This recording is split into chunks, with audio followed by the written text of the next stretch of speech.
po, kung wala na po, mag-share ng Thanksgiving nila.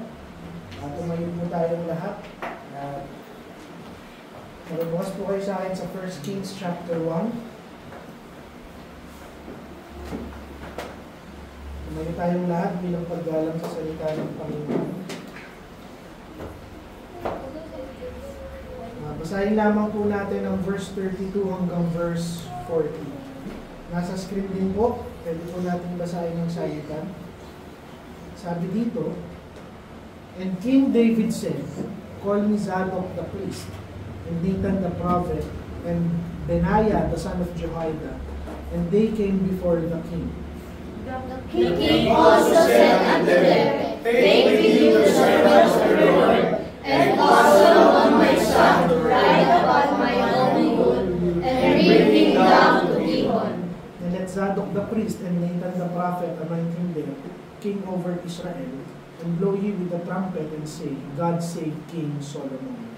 Then he shall come up after him, that he may come and sit upon my throne, for he shall be king in my stead, and I have appointed him to be ruler over Israel and over Judah. And Benaiah the son of Jehoiada answered the king and said, Amen. The Lord God of my Lord, the king says so too. As the Lord had been with my Lord the king, Even so be he with Solomon, and make his throne greater than the throne of my Lord King David. So Zadok the priest and Nathan the prophet, and Benaiah the son of Jehoiada, and the Cherethites and Pelethites went down and caused Solomon to ride upon King David's mule, and brought him to Gihon.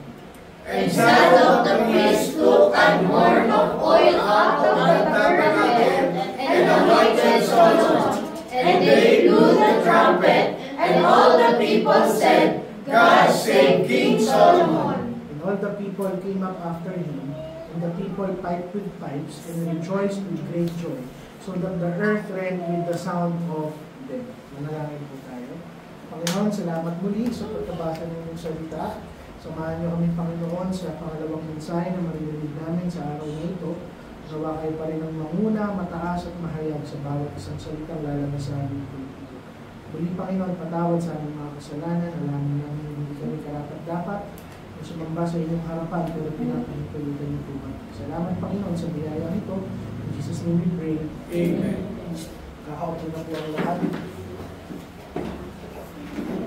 Actually, yung text na binasa natin, siya lang yung resulta ng text na ating aaralin.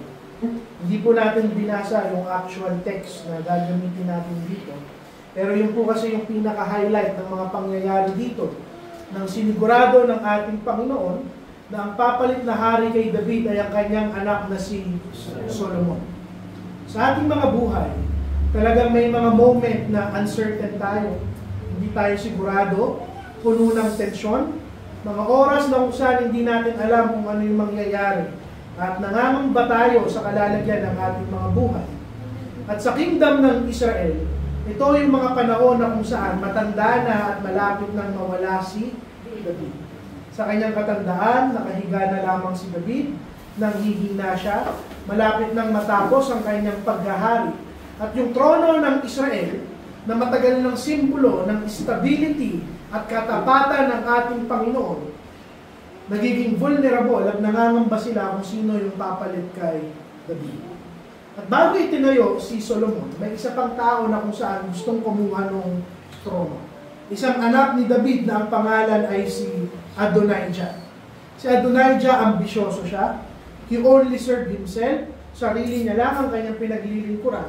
At nakita niya yung edad ng kanyang ama bilang oportunidad upang kunin yung korona na hindi para sa kanya. At magiging chaos o magkakagulo sa loob ng Israel kung nangyari ito. Pero hindi yan pinahintulutan ng Panginoon upang ipakita sa atin yung paalala na siya pa rin ang may kontrol ng lahat ng bagay. Sa text natin ngayon, makikita natin na hindi lang ito politika, pero mawi-witness natin yung plano ng ating Panginoon na despite ng lahat ng ginagawa ng mga tao, plano niya pa rin ang masusunod. Gumamit siya ng 2 tao rito upang masigurado yung trono ni Solomon. Una, si Nathan, yung propeta. Pangalawa, si Bathsheba, yung nanay ni Solomon.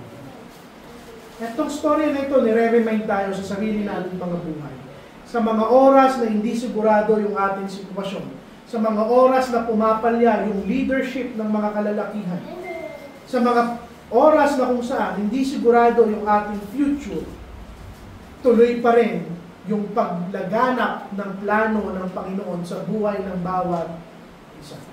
At yung Panginoon na nag-secure ng kingdom ni Solomon, siya rin yung Panginoon na nagsesecure ng ating buhay, ng ating pamilya, ng ating community.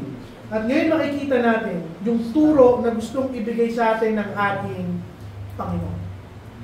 So una, from verse 28 hanggang verse 31, may kita natin dito na kung saan yung Israel, nandun sila sa critical na kalagayan.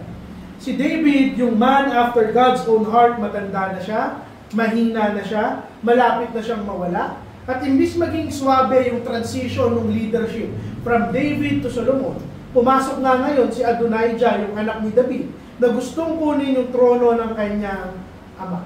At hindi lang ito problema sa loob ng pamilya, dahil ang nakasalalay dito, yung buong bansa ng Israel. Now, ano yung punto nito? Yung history ni King David sa pagtatapos ng kanyang leadership. Isa yung sigurado. Pag nawala ang isang leader, whether sa loob ng church o sa loob ng tahanan, nagkakaroon ng kaguluhan. Kung wala yung decision, yung guidance ng mga leader sa mga grupo na itinayo ng ating Panginoon, whether iglesia yan o pamilya, may kita nyo na kung saan maglalabasan yung mga tao na gustong i-pursue yung sarili nilang ambisyon.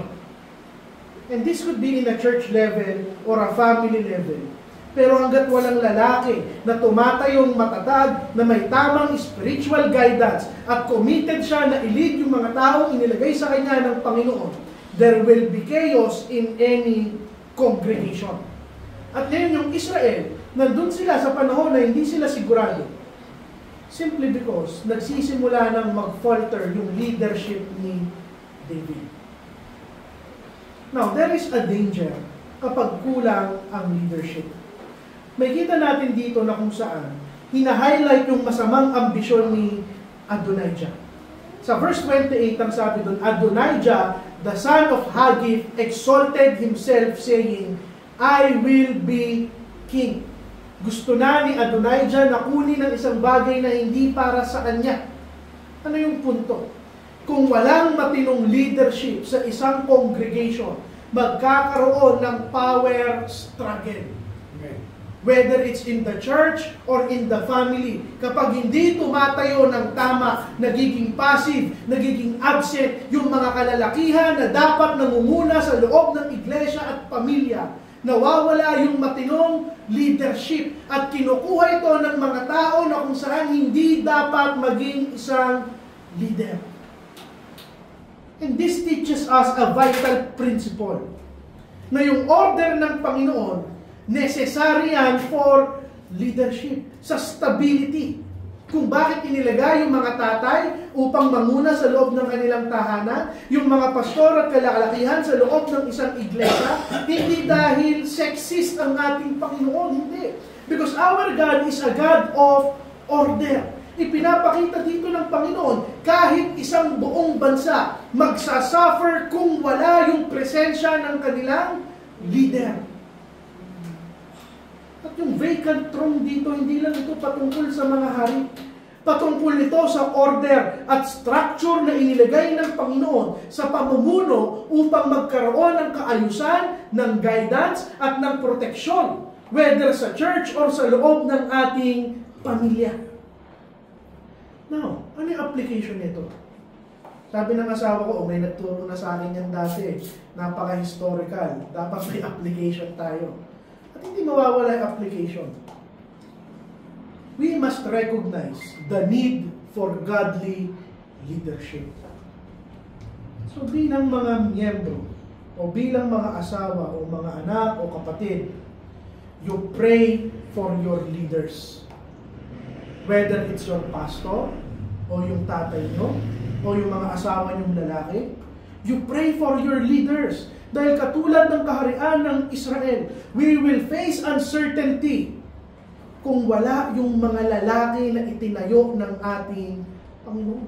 Actually, hindi lang yung presence. Kawalan ng presence. Maaari na nandyan yung lalaki itinayo ng Panginoon. Pero kung wala yung wisdom ng Panginoon sa inyong leader, babagsak pa rin yung ating congregation. Babagsak yung bawat isang tahanan.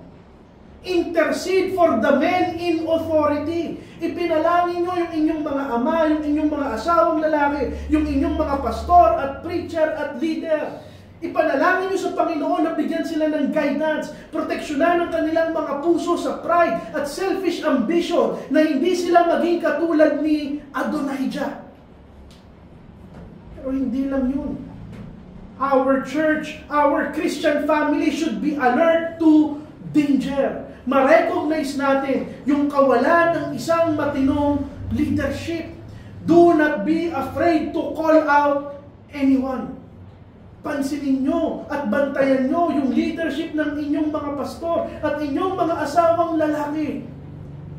Walang masama if you step in.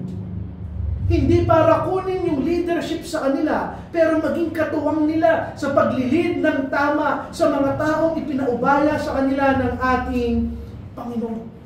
Pero higit sa lahat, matutunan ng bawat isang magtiwala sa soberanong kamay ng ating Panginoon.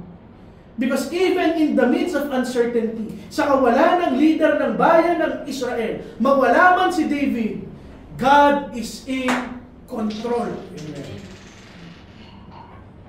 Mawala man ang inyong pastor, magpapatuloy ang iglesia nito dahil hindi si pastor ang tunay na ulo ng iglesia. Yung plano ng Panginoon kay Solomon matutupad. Kahit sino pa yung kumontra, si Adonijah at kung sino man, matutupad ang plano ng ating Panginoon. And likewise, magtiwala ka sa kamay ng Panginoon sa purpose niya, whether sa buhay mo, sa pamilya mo, o sa ating iglesia. Kung anak ka ng Panginoon, the best is reserved for you. At yung best ng Panginoon, hindi yan laging magandang bagay. Maaari na kung saan yung mga problema natin, ito yung best para sa atin. Hindi man natin nauunawaan yung pagkilos ng ating Panginoon. Ang sigurado ako, kumikilos siya at kung ano yung plano niya, yun ang matutupad. Ngayon, pangalawang punto natin. Nakikita natin yung kapangyarihan ng isang intervention o pangingialam na may wisdom galing sa ating Panginoon. Yung unang tao na ginamit ng Panginoon from verse 32 hanggang verse 34, si Nathan. Si Nathan, na kung saan, propeta ng ating Panginoon, gumawa siya ng isang aksyon. Ipinakita niya na itong si Adonijah, yung claim ni Adonijah doon sa trono ng Panginoon, hindi tama. At ipinaalala niya kay David, yung pangako na ginawa niya kay Solomon. At sa paanong paraan ginamit ng Panginoon si Nathan? Buong tapang kinausap ni Nathan si Bathsheba at si David. Itinutulak niya yung mag-asawa, umaksyon kayo bago mahuli ang lahat. Ano na yung punto? Ito yung truth pagdating sa ating iglesia o sa ating pamilya. Madalas sa madalas ginagamit ng Panginoon para ipatupad yung kanyang plano, yung kanyang mga lingkod na kung saan buong tapang na ihahayag ang katotohanan ng salita ng ating Panginoon. Yung pinakamadaling bagay na pwedeng gawin ni Nathan dito, manahimik na lang. Ano ba yung pakialam niya sa trono ni David? Ang pinakamadaling bagay na pwede natin gawin, manahimik. Huwag na tayong magsalita, huwag na tayong kumontra, huwag na tayong mangialam para walang magagalit sa atin, walang sakit sa ulo, walang stress. But Nathan did not remain silent. Nakita niya yung plano ng Panginoon. Nakita niya yung pagkakamali ni Adonijah. And Nathan is risking himself. Dahil kung si Adonijah yung magiging hari, may paglalagyan si Nathan. Pero wala siyang pakialam. Hindi comfort niya yung mahalaga sa kanya. Ang mahalaga sa kanya, maipatupad yung order ng ating Panginoon. At sa buhay natin bilang mga mananampalataya, whether you are in leadership or not, you can be a Nathan. Pwede kang maging katulad ni Nathan. Kung nakikita mo na kailangan mo mag-intervene, makisawsaw, magsalita, magtama, huwag kang manahimik sa kalagitnaan ng pagkakamali. Huwag kang manahimik sa kalagitnaan ng kasalanan. Lalo nang alam mo kung may mapapahamak na kaluluwa. Sometimes, gagamitin tayo ng ating Panginoon upang sabihin yung katotohanan ng may authority. Sasabihin niya tayo to guide the decision ng ibang tao, to prevent yung pagkakamali.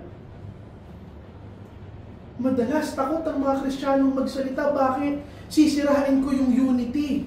Sisirain ko yung order. Sisirain ko yung peace sa loob ng iglesia o sa loob ng pamilya. Pero ito yung katotohanan. Ang sumisira sa iglesia ay yung mga Kristiyanong nananahimik kahit may mali at kasalanan na nagaganap. At yung pagsasalita natin, it requires wisdom, it requires courage, discernment. Kailangan nating maging katulad ni Nathan. Hindi tayo takot magsalita as long as tama yung ating sasabihin. Pero hindi lamang si Nathan. Ginamit ng Panginoon ang asawa ni David na si Bathsheba. Okay, hindi na siya kabit ni David dito ha, asawa na siya ni David. Ano yung role dito ni Bathsheba? Verse 11 hanggang verse 21. In-approach niya dito si David at nire-remind niya si David ng pangako niya sa kanyang anak na si Solomon. Kung ikaw si Bathsheba, pwede naman na kung saan ma-intimidate ka lang. Matakot ka na sa sitwasyon, manahimik ka, pero yung pagsunod niya, ipinapakita niya yung tapang niya na Panginoon lang ang kanyang kinatatakutan. Ano yung punto? Yung pagsunod natin sa ating Panginoon, it requires courage. May mga pagkakataon na kung saan mahirap sumunod sa Panginoon, lalo nang alam mo na pwede kang kagalitan ng ibang tao. Pwede kang awayin ng ibang tao, pwede kang i-persecute ng ibang tao. Pero maging katulad tayo ni Bathsheba na ang pinakamahalagang bagay sa kanya, sumunod sa ating Panginoon. At kita niyo yung katapatan ni Bathsheba sa timing niya. Nung nalaman niya yung plano ni Adonijah, hindi siya nagpatumpik-tumpik. At that moment, hindi niya na inisip na aantayin ko pa yung oras. Hindi. Guided ng wisdom ng ating Panginoon at ng counsel ni Nathan, ginawa kaagad ni Bathsheba kung ano yung tama. At kung nagpahuli pa si Bathsheba, maaari na kung saan nakuha ni Adonijah yung trono ni David. Ano yung punto dito? Yung intervention, yung pagsasalita, yung pagkokorek, yung pangingialam na gagawin ng isang Kristiyano. Kombinasyon niya ng tapang at wisdom na nanggagaling sa ating whether sa tahanan, sa iglesia, o sa komunidad natin, nawa magamit ng Panginoon ang bawat isa na magsalita, magtama, mag-guide at tumayo sa katotohanan at sumunod sa ating Panginoon. Makita natin dito that God is using instruments to secure His kingdom. Alam nyo, soberano ang ating Panginoon.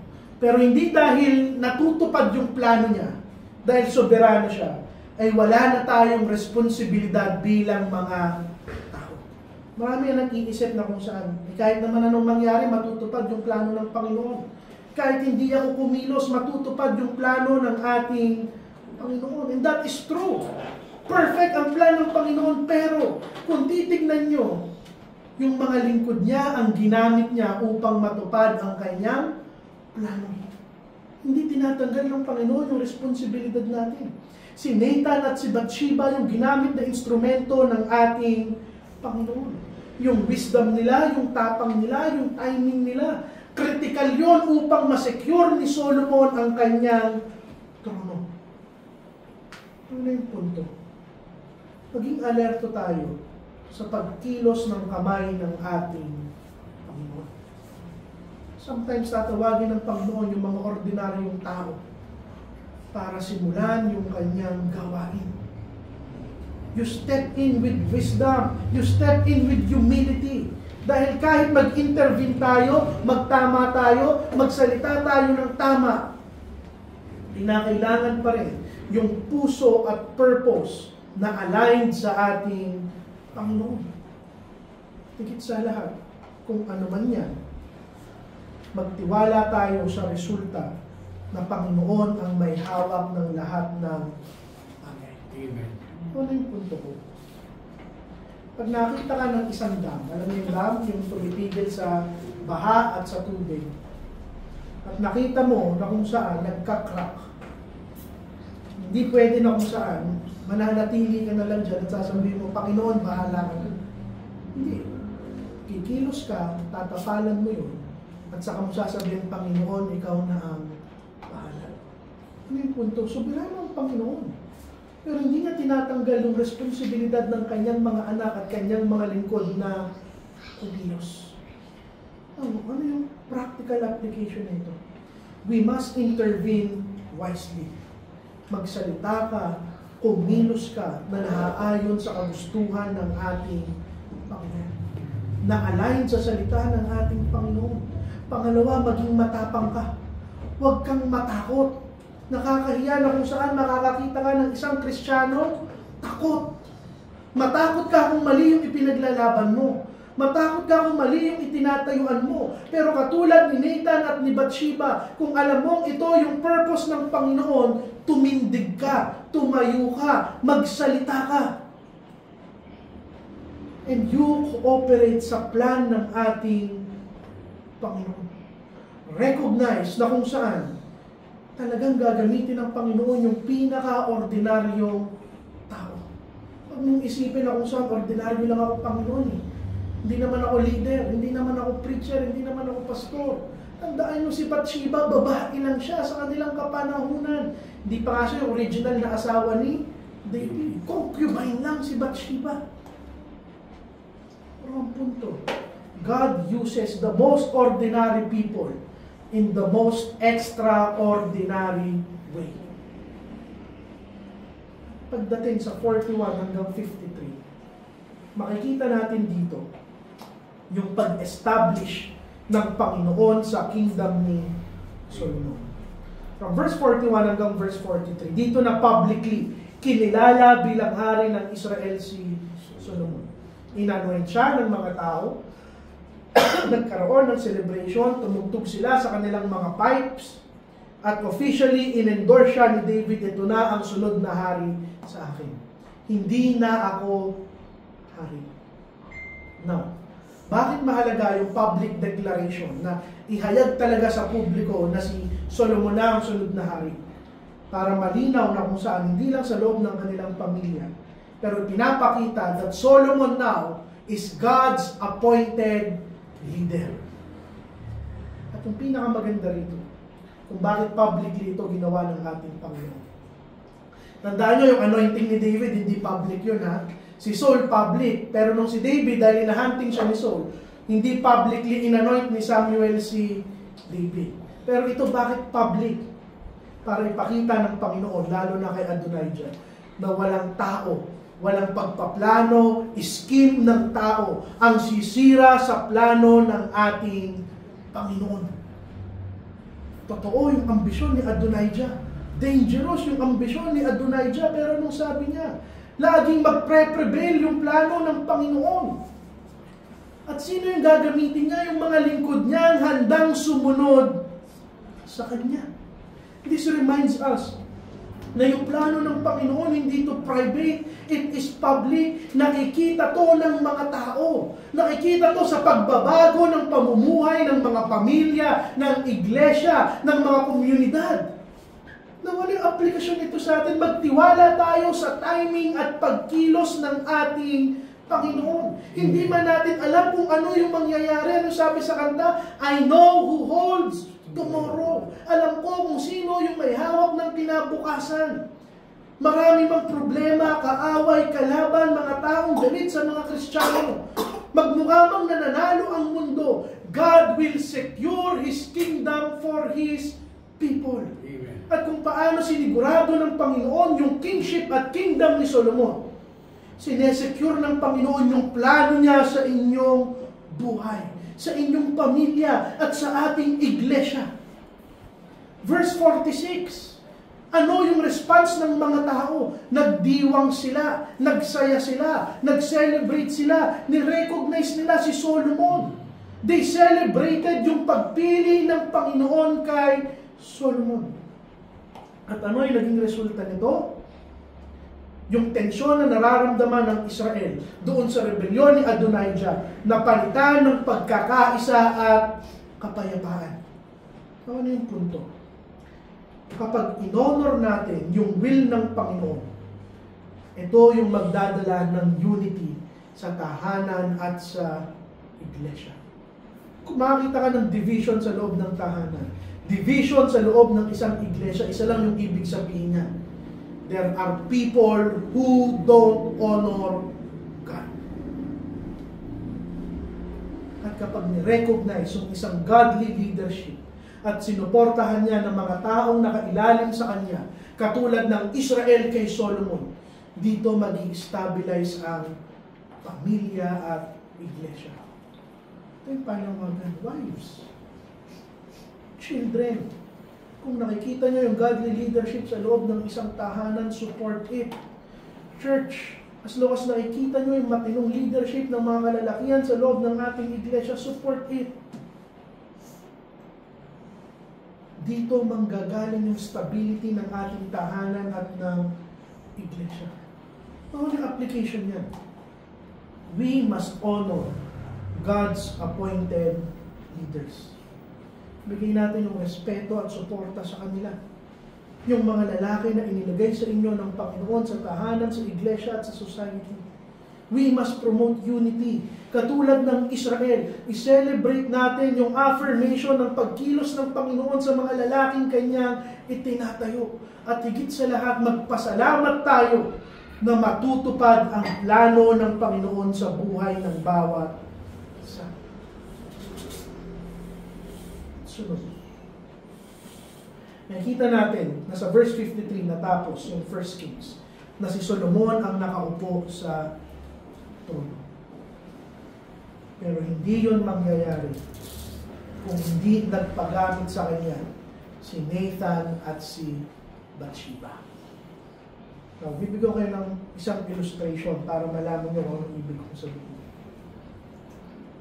Kung magtatanim ako, kung isa akong gardener, magtatanim ako ng seeds ng isang bulaklak. Pipiliin ko yung pinakamatibay, pinaka-healthy, pinakamagandang buto, tutubigan ko siya araw-araw, itatanim ko siya sa lupa. Masisigurado ko ba na lalaki ng maayos yung bulaklak? Hindi. Bakit? Dahil kahit anong gawin ko, nakadepende pa rin yun sa ulan, sa araw, sa magiging itsura ng lupa.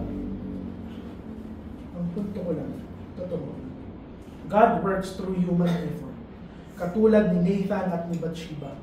But in the end, yung resulta ng pagkilos nila, nasa kamay pa rin ng ating Panginoon. Now, bilang pagtatapos, ano yung lesson natin sa araw? From 1 Kings chapter 1, hindi lang to history, pero ito yung example kung sa paano sinesecure ng Panginoon ang kanyang plano. Ilang practical application bago tayo magtapos. Una, lahat ng purpose ng Panginoon, it is secure. This is an encouragement sa bawat isa. There are times na kung saan parang pakiramdam natin ang chaotic ng nangyayari sa buhay natin. Hindi na natin malaman ano yung nangyayari. Napakagulo na ng lahat ng bagay. Pero magtiwala ka na ang lahat ng bagay na nangyayari sa mundo ito, parte ng plano ng ating Panginoon. Mabuti man o masama, ipagpasalamat mo yan dahil unfolding lang yan ng plan ng ating Diyos. Mas gugustuhin mo bang malaman kung ano yung mangyayari bukas? O mas gusto mong makilala yung Diyos na may hawak ng iyong kinabukasan? Pangalawa, faithful counsel matters. Si Nathan at si Bathsheba, critical yung roles na ginampanan nila sa plano ng ating Panginoon. And this reminds us na yung pinakamaliliit na bagay, pag-counsel mo, pagkausap mo, pag-review mo, pag-encourage mo, pananalangin mo sa ibang tao, they matter. At yung mga taong gumagawa niyan sa'yo, they matter. So, isurround mo yung sarili mo ng mga tao na kung saan may wisdom ng Panginoon. May katotohanan ng salita ng Panginoon. Mas maigi na mabilang ka sa isang iglesia na kung saan lagi kang itinatama dahil alam mo na kung saan dyan kumikilos ang ating Panginoon. Pangatlo, mahalaga yung pagsunod natin sa ating Panginoon. At yung tunay na obedience, agad-agad. Anong ibig kong sabihin? Pag inutusan mo, pag magulang na kayo, siguro iba hindi pa mauunawaan. Pag magulang ka, hindi sapat na inutusan mo, susunod pero ang tagal. Nakakagalit, di ba? Pag gusto mo, pag inutusan mo, pulutin mo yan, pupulutin agad. Bakit? Because there is no such thing as delayed obedience. When you delay your obedience, you are disobeying. Ngayon, if Nathan and Bathsheba delayed yung utos ng Panginoon, baka hindi naging hari si Solomon. At unity sa loob ng iglesia, katulad ng Israel o sa loob ng pamilya, ito yung magbibigay ng stability sa atin. Ulitin ko, support the appointed leaders ng ating Panginoon. Whether it's your husband, or your pastor, or your preachers, tulungan nyo sila at ipanalangin nyo sila. Dito natin tatapusin yung ating mensahe. Yung storya ni Solomon dito at pagkuha niya ng trono, it reminds us na walang bagay sa mundong to na makakasira ng plano ng ating But God's plan always involves His servants doing their responsibility. Maging Nathan ka, maging Bathsheba ka, maging David ka, to secure yung plano ng ating Panginoon. And this passage challenges us. Examine natin yung sarili nating mga buhay. Hindi ba tayo katulad ni Nathan o ni Bathsheba? Passive ba tayo sa utos ng ating Panginoon? Nagtitiwala ba tayo sa timing ng ating Panginoon? Sinusuportahan ba natin at ino-honor natin yung mga leaders na itinayo ng ating Panginoon sa ating pamilya, sa ating iglesia, sa ating tahanan? Pero dito natin tatapusin. Sa ating pagtatapos, alalahanin ito na yung Diyos na nag-secure ng kingdom ni Solomon ay yung parehong Diyos na magsesecure ng ating buhay, ng ating tahanan, at ng ating iglesia. So, ang kailangan na lang natin gawin, maging parte ng plano ng ating Panginoon. Sumunod ka at ikomit mo ang iyong sarili na maging instrumento sa kamay ng isang soberanong Panginoon at hayaan mong isecure niya ang lahat ng aspeto ng iyong buhay. Manalangin po tayo. Panginoon, salamat po sa inyong mga salita, sa encouragement at review at paalala, Panginoon. Nawa makakitaan kami ng mga Nathan, David at Bathsheba sa loob ng aming iglesia, Panginoon. At nawa kailangan na hayag at nataas at napapurihan, Panginoon. Patawad muli sa aming mga kasalanan. Ito lamang po ang aming dalangin. In Jesus' name we pray. Amen. Sige po, isang awitin na lamang po. Tumayo po tayong lahat. Pagkatapos na ito, hilingin natin si Charles na tapusin tayo sa panalangin.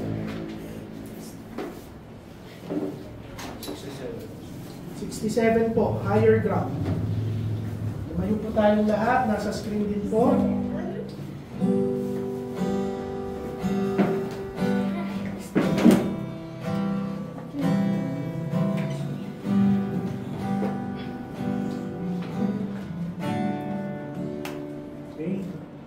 first verse. Ready? Sing. I'm pressing on the upward way, new heights I'm gaining every day, still praying as I onward bound, Lord, plant my feet on higher ground, Lord, lift me up and let me stand, by faith on heaven's stable land, a higher plane that I have found. Lord, plant my feet on higher ground. My heart has no desire to stay where doubts arise and fears dismay. Though some may dwell where these shall abound, my prayer, my aim is higher ground. Lord, lift me up and let me stand, by faith on heaven's stable land, a higher plane that I have found. Lord, plant my feet on higher ground. I want to live above the world, though Satan's darts at me are hurled, for faith has called the joyful sound, the song of saints on higher ground.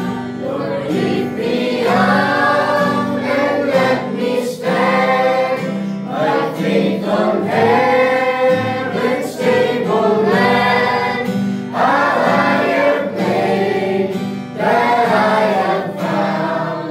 Lord, plant my feet on higher ground. I want to scale the utmost high and catch a gleam of glory bright, but still I pray till heaven found. Lord, lead me on to higher ground.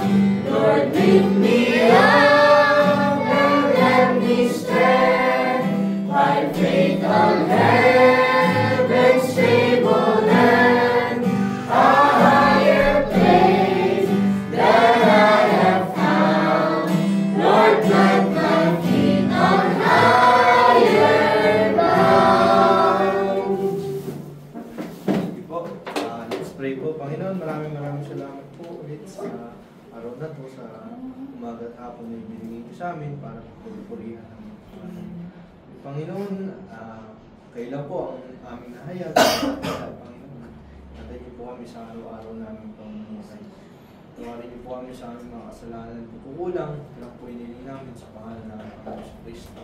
Amen. Po, salamat po sa lahat.